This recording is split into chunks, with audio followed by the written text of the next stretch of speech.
వారి సమక్షంలో ఉన్నటువంటి మేనేజింగ్ కమిటీ సభ్యులైతే మీ సిబ్బంది అయితే ప్రతి ఒక్కరూ కూడా కష్టపడి పనిచేసి ఈ కార్యక్రమాలన్నీ కూడా చాలా చక్కగా ముందుకు తీసుకెళ్లి 10 మంది ప్రజల చేత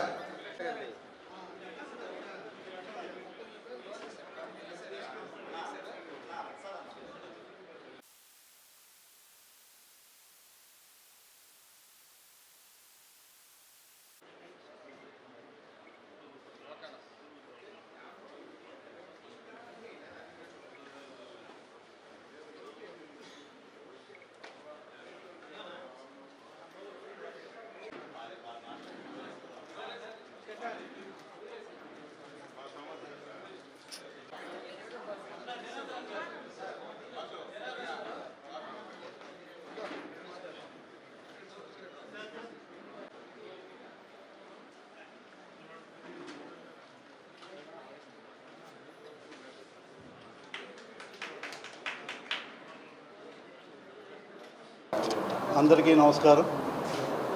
ఈరోజు Indian red cross society Nellore బ్రాంచ్లో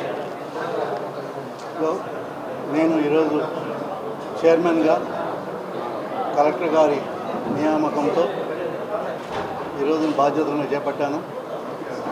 Indian red cross society Nellore branch భారతదేశంలోనే అత్యున్నత బ్రాంచ్. ఈ భారతదేశంలో ఉన్న అన్ని బ్రాంచుల కన్నా కూడా ఇక్కడ మనకి డిపార్ట్మెంట్స్ దాదాపు 15 డిపార్ట్మెంట్స్తో మన నెల్లూరు బ్రాంచ్ అగ్రస్థానంలో ఉంది. ఇలాంటి బ్రాంచ్లో మనకి బాధ్యతలు చాలా ఎక్కువగా ఉన్నాయి.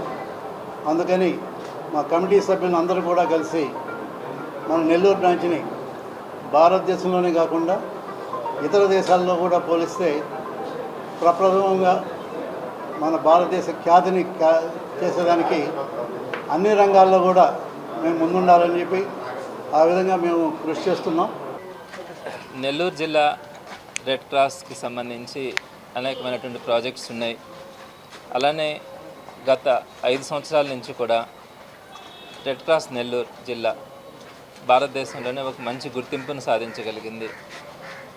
ప్రధానంగా కోవిడ్ టైంలో కానీ, ఫ్లడ్స్ వచ్చినప్పుడు కానీ, అలానే ఉన్నటువంటి ప్రాజెక్ట్స్ అన్నింటినీ కూడా సర్వీస్ ఓరియంటెడ్గా తీసుకెళ్లడంలో చేసినటువంటి కృషి అందరికీ కూడా తెలుసు.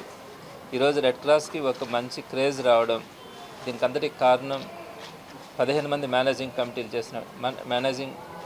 కమిటీ సభ్యులు కానీ, అలానే కన్వీనర్లు కానీ, కో కన్వీనర్లు కానీ, వీరందరి కృషి వల్ల ఈరోజు ఆంధ్ర రాష్ట్రంలోనే కాకుండా భారతదేశంలోనే నెల్లూరు జిల్లా రెడ్ క్రాస్కి ఒక మంచి పేరు రావడం కూడా జరిగింది. అయితే ఇటీవల కాలంలో గడిచిన ఒక నెల రోజుల నుంచి రకరకాలైనటువంటి సమస్యలు కూడా ఇక్కడ కనిపించినాయి. అయితే ఎప్పటికైనా కూడా అందరం కూడా రెడ్ క్రాస్ని ఇష్టపడే వాళ్ళం.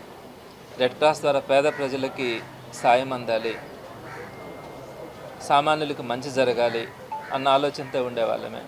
కాబట్టి ఇక్కడ వ్యక్తిగతమైనటువంటి అంశాలను కాకుండా రెడ్ క్రాస్కి మంచి జరిగే దాని మీద అందరం కూడా కోఆపరేట్ చేయడం జరుగుతుంది. అందులో భాగంగా ఈరోజు వాకాటి విజయ్ కుమార్ రెడ్డి గారు చైర్మన్ గాను, అలానే జనార్దన్ రాజు గారు వైస్ చైర్మన్ గాను ఈరోజు ఎంపిక కావడం, వారిని అభినందించడం కూడా జరిగింది. తప్పకుండా వారు రాబోయే ఇంచుమించుగా 1.5 సంవత్సరం పాటు ఈ కమిటీ ఉంటుంది.